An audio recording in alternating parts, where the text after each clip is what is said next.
Hello student, स्वागत है आपका आईसीटी वर्चुअल क्लासेस में। मैं हूं कविता, आपकी साइंस टीचर। उम्मीद करती हूं आप सभी अच्छे होंगे और स्वस्थ होंगे। तो क्लास कंटिन्यू करेंगे अपना चैप्टर, और चैप्टर में हम बात कर रहे हैं यहाँ पर मॉलिक्यूलर बेसिस ऑफ इनहेरिटेंस। तो हम यहाँ पर इनहेरिटेंस को पढ़ रहे हैं और कुछ टॉपिक आप इनहेरिटेंस के पढ़ चुके हैं। आज हम बात करने वाले हैं यहाँ पर डीएनए के साइलेंट फीचर्स के बारे में। उससे पहले आपको एक क्वेश्चन होमवर्क में दिया गया था, वो क्वेश्चन देख लेते हैं आपने वो सॉल्व किया है या नहीं किया है, सही है या गलत है। तो थोड़ा सा एक बार हम क्या करेंगे, कुछ न्यूमेरिकल डिस्कस कर लेंगे यहाँ पर। चलिए, प्रीवियस जो आपके टॉपिक है वो आपको हमेशा जब भी आप नया टॉपिक स्टार्ट करते हैं तो आपको प्रीवियस के जो टॉपिक है वो रिवाइज करने हैं। यहाँ पे वो इम्पोर्टेंट होते हैं, मस्ट होते हैं।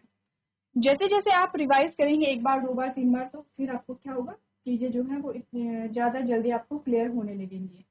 चलिए, तो ये है डीएनए का स्ट्रक्चर। डीएनए के स्ट्रक्चर के बारे में हमने कुछ चीजें यहाँ पर समझी हैं। उसके बाद हमारे पास पैकेजिंग ऑफ डीएनए आता है। डीएनए की पैकेजिंग कैसे होती है इसके बारे में हमने बात की है। हम बात कर रहे थे यहाँ पर कुछ फैक्ट के बारे में, जिसमें हमने समझा था कि डीएनए जो है वो डबल हेलिकल स्ट्रक्चर है। ठीक है, इसको हमने जब इलेबोरेट करके देखा, ये रिबन स्ट्रक्चर होता है ऐसे, इसे हमने जब इलेबोरेट करके देखा तो हमने बात की कि डीएनए के जो दो फोल्ड हमारे पास आते हैं, जैसे ये एक फोल्ड है, ये दूसरा फोल्ड है, इसे हम वन टर्न कहते हैं। ये क्या होता है, एक टर्न होता है। एक टर्न में टोटल 10 क्या होते हैं यहाँ पे, नाइट्रोजनस बेस पेयर होते हैं। तो बेस पेयर का नंबर कितना होगा, 10 होगा। 10 में आपको ध्यान रखना है कि 5 बेस पेयर यहाँ पर होंगे और 5 बेस पेयर यहाँ पर होंगे। वैसे आगे पूरी जो चेन है वो ऐसे ही रहेगी। हम एक टर्न की बात करें तो ऐसे ही जो डीएनए उसमें कई टर्न होते हैं। ठीक है, तो अब हमने बात की है इसमें जो बेस पेयर है वो 10 है, और हम total number of nitrogen base की बात करें तो वो कितने हैं, 20 यहाँ पर आते हैं। ठीक है, इतनी बातें क्लियर हैं। अब इसके अलावा हमने कहा एक टर्न की जो लेंथ है वो 3.4 nm है या फिर 34 एंगस्ट्रॉम है यहाँ पर। ठीक है, कुछ बेस पेयर के बारे में हमने बात की थी और इसी के बेसिस पे हमने एक क्वेश्चन यहाँ पर आपको दिया गया था, जिसमें कहा गया था कि अगर यहाँ पर डीएनए के किसी पार्ट में, ठीक है, तो सिंपल सा है कि अगर यहाँ पे जो डीएनए है उसमें साइटोसिन का जो परसेंटेज है वो 30% है, तो आपको फाइंड करना है कि एडेनिन का जो परसेंटेज है वो कितना होगा। ये क्वेश्चन आपने सॉल्व किया होगा। इसके अलावा अगर कुछ और क्वेश्चन हम यहाँ पर देखें, सबसे सिंपल जो क्वेश्चन अगर आपके पास आते हैं, जैसे आपसे बोला गया है कि जो प्यूरिन है, प्यूरिन का जो परसेंटेज है वो 50% है। तो क्वेश्चन ये है,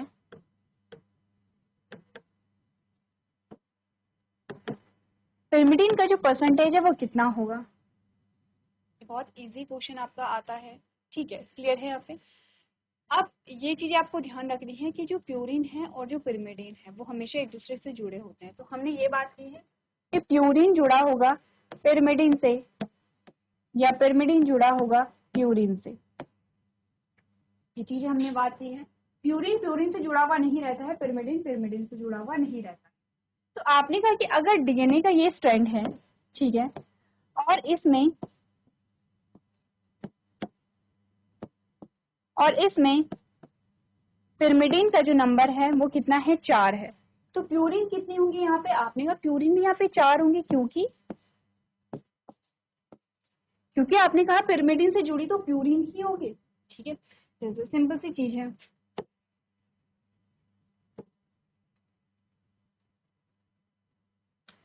अगर आपसे पूछा जाए ये डीएनए स्ट्रैंड है और इसमें क्या है, मैं पूरा नहीं लिख रही हूँ, ये पिरिमिडिन है, ये भी पिरिमिडिन है, ये भी पिरिमिडिन है और ये भी पिरिमिडिन है।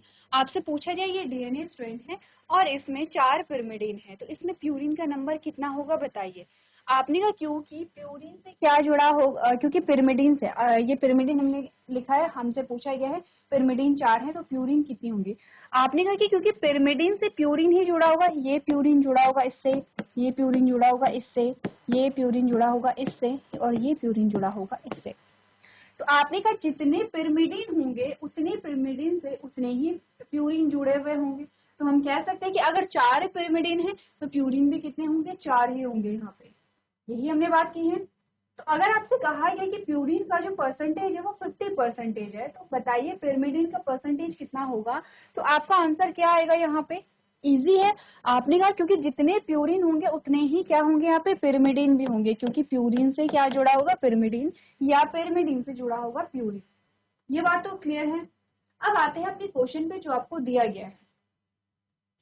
सबसे पहले तो हम यहाँ पे प्यूरिन और पिरिमिडिन को अलग अलग यहाँ पे लिख लेंगे। ये है प्यूरिन,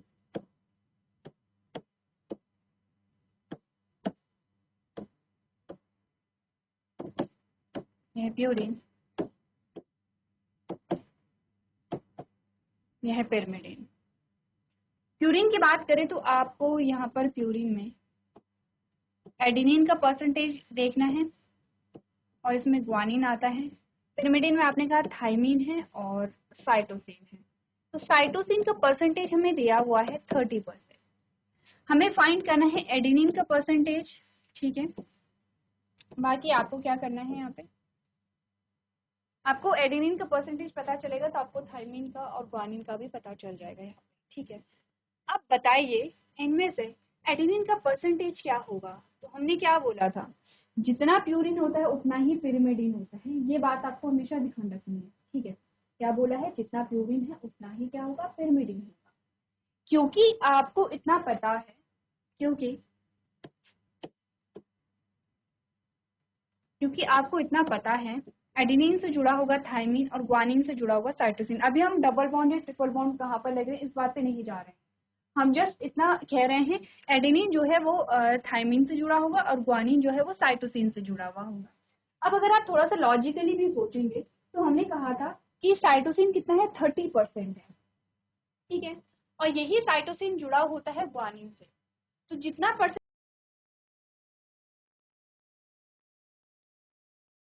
चलिए तो अगर हम देखेंगे, हमने कहा साइटोसिन जुड़ा होता है किससे। अब ये क्या बनाएंगे, ये चेन बना रहे हैं, ठीक है। तो अगर हम परसेंटेज ना लगाएं, सिर्फ मैं ये बोलूं कि 30 क्या है, साइटोसिन है। साइटोसिन का नंबर कितना है, 13 है। फॉर एग्जाम्पल है ये साइटोसिन है इस प्रकार से, ठीक है। 1 2 3 4 5 6 साइटोसिन है। अब इस साइटोसिन को बाइंड होना है किससे, ग्वानिन से बाइंड होना है। तो उतने जितने यहाँ पे साइटोसिन होंगे उतने ग्वानिन चाहिए यहाँ पे, इस प्रकार से होगा। ऐसा ही होता है जब हम नाइट्रोजनस बेस को देखते हैं, तो ऐसा ही होता है। अब ऐसा नहीं होता कि साइटोसिन की पूरी चेन बन रही है, आपको जस्ट समझाया जा रहा है, ठीक है। तो आपने कहा कि जो साइटोसिन है, चेन का मतलब क्या होगा, ऐसा नहीं है कि जो कंटिन्यू जो साइटोसिन है वो रिपीट हो रहे हैं। यहाँ पे कोडोन बनते हैं, कोडोन में आपने कहा प्यूरिन, यहाँ पे प्यूरिन आ सकता है, यहाँ पे पिरिमिडिन आ सकता है, हो सकता है यहाँ पे फिर पिरिमिडिन रिपीट हो जाए फिर प्यूरिन। तो ऐसे ही क्या चलते रहते हैं, रिपीट हो सकते हैं या फिर चेंज हो सकते हैं। तो ये हम तब पढ़ेंगे जब हम यहाँ पे क्या देखेंगे, जैसे कोडोन क्या होते हैं, कोडोन किस प्रकार से बनते हैं, जब हम वो चीजें पढ़ेंगे तब हमें समझ आएगा। तो कहने का मतलब ये है कि जितने नंबर ऑफ साइटोसिन है, कितने हैं, 6 साइटोसिन है यहाँ पे, और 6 के 6 साइटोसिन जुड़े होते हैं ग्वानिन से। तो 6 साइटोसिन से जुड़ने के लिए हमें क्या चाहिए, 6 ग्वानिन भी चाहिए यहाँ पे, ठीक है। इस बात से हमें ये पता चला जितने साइटोसिन होंगे उतने ही ग्वानिन होंगे। ये तो है नंबर की बात। अब हम जस्ट बात कर रहे हैं परसेंटेज के बारे में, जो हमें क्वेश्चन में दिया गया है, हमें परसेंटेज दिया गया है, ठीक है, हमें परसेंटेज में दिया गया है। तो हमने कहा कि अगर साइटोसिन का परसेंटेज 30% है तो ग्वानिन का कितना होगा, आपने कहा ग्वानिन का भी उतना ही होगा, क्योंकि 30% साइटोसिन से जुड़ने के लिए 30% ग्वानिन भी यहाँ पे क्या होगा, चाहिए होगा। तो ये यहाँ पर क्या आया, सबसे पहले तो ग्वानिन का परसेंटेज आ गया। ग्वानिन का परसेंटेज पता चल गया, ये हमें फाइंड था, ये तो हमें दिया गया था क्वेश्चन में। अब हमने साइटोसिन से किसका पता कर लिया है, ग्वानिन का पता कर लिया है। हमें पता क्या करना है, हमें पता एडेनिन का करना है। क्वेश्चन ऐसे ही आते हैं आपके पास, ठीक है। हमें पता क्या करना है, एडेनिन का करना है। अब हमने ये बात देखी है कि प्यूरिन जो है वो दो प्रकार के होते हैं, adenine and guanine. Previous lecture में अगर आपको ध्यान होगा तो हमने बताया था कि एडेनिन और ग्वानिन इक्वल होते हैं या नहीं होते हैं। हमने क्या बात की है कि एडेनिन एंड ग्वानिन इक्वल होते हैं या नहीं होते हैं। तो ये चीजें ध्यान रखिए, हमने बोला था एडेनिन और ग्वानिन इक्वल नहीं होते हैं। हम ये ऐसा यहाँ पे अप्लाई नहीं करेंगे कि ठीक है प्यूरिन जो है वो दो प्रकार का होता है, पिरिमिडिन दो प्रकार का होता है, साइटोसिन 30% है तो थाइमिन भी 30% होगा, या फिर हम ये नहीं कह सकते कि प्यूरिन 30% है तो ग्वानिन भी 30% होगा। ऐसे तो 30-30-30-30 होगा। आपने कहा कि कंप्लीट जो परसेंटेज है वो हमारे पास आएगा ही नहीं। ठीक है, अब बात क्या होती है, इतनी चीजें हमें ये ध्यान रखनी है कि प्यूरिन भी 50% होता है जो हमने कुछ देर पहले डिस्कस किया है, और पिरिमिडिन भी 50% होता है जो हमने डिस्कस किया है। इस पॉइंट से आपको अपना क्वेश्चन सॉल्व करने में कोई प्रॉब्लम नहीं होनी चाहिए। अच्छा, एक चीज और ध्यान देनी, कभी कभी बच्चे क्या गलती करते हैं कि साइटोसिन 30% है तो ठीक है, इसका मतलब थाइमिन 70% होगा। ठीक है, और सेम चीज यहाँ पे कहते हैं कि अच्छा ग्वानिन 30% है तो 70% एडेनिन। ऐसे क्या हो गया, 100% ये हो गया, 100% ये हो गया, तो ये तो 200% है। ऐसा होता है? नहीं होता है। हमने कहा 100% तब बनेगा जब 50 प्यूरिन है और 50 पिरिमिडिन है, दोनों इक्वली वहां पर होंगे। 100% में 50-50% में कॉन्ट्रीब्यूट कर रहे होंगे। 50% आपका प्यूरिन है, 50% पिरिमिडिन है, तो ये आप 100% यहाँ नहीं बनाएंगे। पूरा जो 100% है वो यही नहीं बनाएंगे। इन चारों का जो यहाँ पे, जब आप चारों को क्या करेंगे, यहाँ पे काउंट करेंगे, तो चारों का जो परसेंटेज है वो मिल करके आपके पास 100% आना चाहिए। इस केस में क्या होगा, अच्छा एक चीज हमें ये समझ आ गई, जितना साइटोसिन है उतना ग्वानिन है, तो जितना थाइमिन होगा उतना ही एडेनिन होगा, या जितना एडेनिन है उतना ही थाइमिन होगा।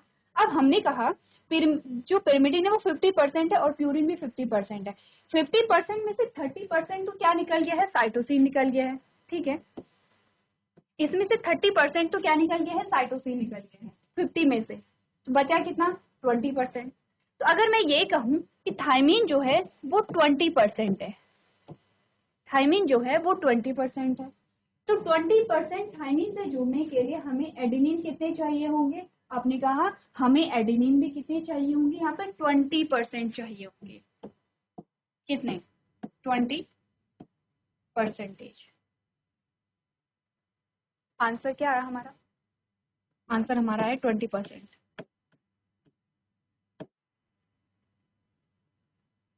आंसर क्या है, 20%। अब काउंट कीजिए, 30 प्लस 20 कितना हो गया, 50।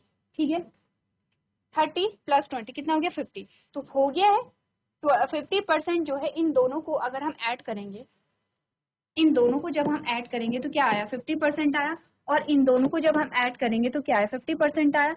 तो हमने कहा कि हमारे पास पिरिमिडिन जो है वो 50% आ गया है, प्यूरिन भी जो है वो 50% आ गया है।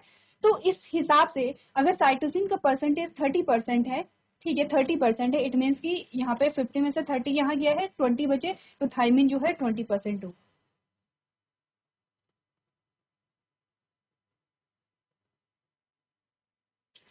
ठीक है, तो यहाँ पर क्या होगा, थाइमिन जो है वो 20% होगा। ठीक है,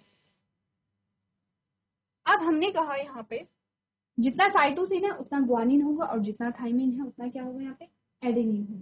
क्लियर है इतनी बात, तो चलिए इसी प्रकार से आप क्या करेंगे, अपने जो न्यूमेरिकल्स हमने सॉल्व करेंगे। चलिए, तो हमने बात यहाँ पे क्या की है, आप यहाँ पे बहुत इजी क्वेश्चन हमारे पास आते हैं, आपको किसी भी एक चीज का परसेंटेज दिया होगा, आपको ये देखना है कि प्यूरिन है या पिरिमिडिन है। ठीक है, जितना परसेंटेज दिया है 50 में से उसे माइनस कर लेंगे, तो आपका जो दूसरा बेस है उसका परसेंटेज आ जाएगा। अब उन दोनों बेस को आप देखेंगे वो किससे कनेक्टेड है, तो क्योंकि आपने कहा, ध्यान रखिए हमने यही कहा था प्यूरिन और पिरिमिडिन 50-50% में होता है, लेकिन एडेनिन और ग्वानिन 50% में नहीं होगा। इन दोनों का परसेंटेज क्या करेगा, वेरी करेगा, इन दोनों का परसेंटेज वेरी करेगा, लेकिन इन दोनों का परसेंटेज सेम होगा और इन दोनों का परसेंटेज सेम होगा। तो चलिए एक बार अपने क्वेश्चन को आप लोग नोट कर लीजिए। चलिए, तो यहाँ तक की बात अगर कंप्लीट आपने कर ली है, आपको समझ में आ गया है, तो आगे बढ़ेंगे और डीएनए के कुछ साइलेंट फीचर्स के बारे में हम बात करेंगे। डीएनए के जो साइलेंट फीचर्स आपके पास आते हैं, जैसे कि हमने पहले भी डिस्कस किया था कि ये वही सारी चीजें हैं जो आपको स्ट्रक्चर से रिलेटेड बताई गई हैं। जैसे जैसे आपको कहा गया है, DNA is a long polymer of deoxyribo nucleotide. तो ध्यान रखिए, कंफ्यूज नहीं होना है। आपने कहा न्यूक्लियोटाइड, ठीक है, न्यूक्लियोटाइड, क्योंकि हम पॉलीमर की बात कर रहे हैं। तो ये तो आपको पता है कि न्यूक्लियोटाइड, डीऑक्सीराइबो, दूसरा टर्म क्या है, डीऑक्सीराइबो, ठीक है। D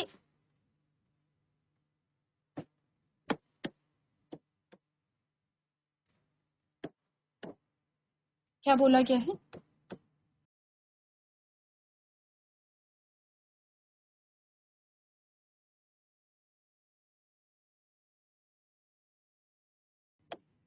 nucleotide. डीऑक्सीराइबो क्या है? आपने कहा शुगर है, जिससे आपने क्या किया है, ऑक्सीजन को क्या किया है, यहाँ पे रिमूव किया है। कौन से कार्बन नंबर से किया है ये भी आपको पता होना चाहिए, ठीक है। आपने कार्बन नंबर देखा था 1 2 3 4 5 करके, तो जो सेकेंड कार्बन आपका था, सेकेंड कार्बन से आपने ऑक्सीजन को रिमूव किया था, वो डीऑक्सीराइबो शुगर है। अगर आप यहाँ पर ऑक्सीजन को रिमूव नहीं करते हैं तो वो क्या है, यहाँ पे आपने कहा वो राइबो शुगर है, ठीक है।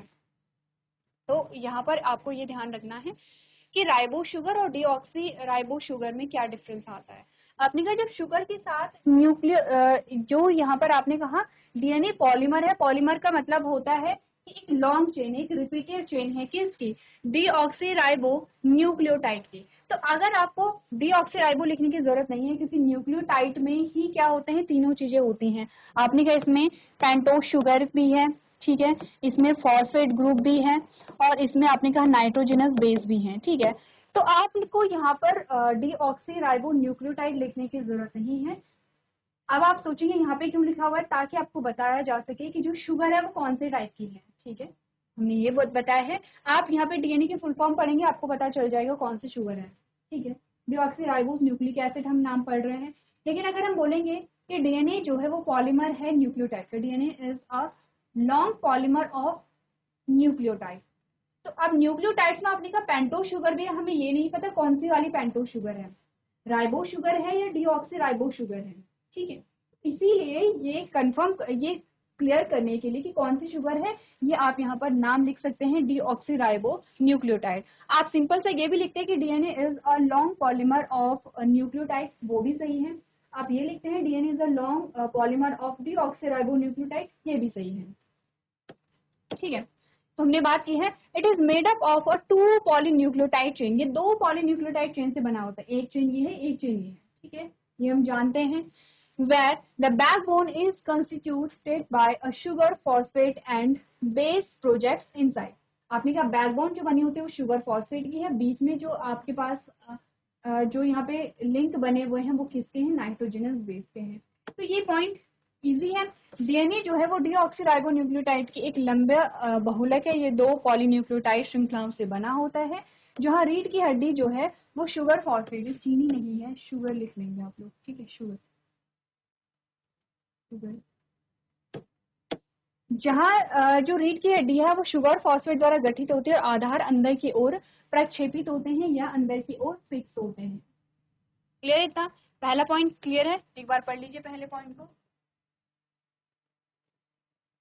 ऐसे ही आपके जो और भी पॉइंट्स हैं वो आपको क्या बताते हैं, यहाँ पे डीएनए के स्ट्रक्चर के बारे में ही बताते हैं। तो ये कुछ और पॉइंट्स हैं, इजी है, आपने पढ़े हुए हैं, स्ट्रक्चर भी पढ़ा है, थ्योरी भी पढ़ी है, तो साइलेंट फीचर्स भी आपको समझ में आ जाएंगे। तो चलिए आज के सेशन में हमने यहाँ पर बात की है कुछ न्यूमेरिकल्स के बारे में, वो आपको समझ आए होंगे। अगर कोई डाउट रह जाता है तो आप लोग पूछ सकते हैं। तो आज के सेशन में हम इतना ही करेंगे। अभी तक क्लास में बने रहने के लिए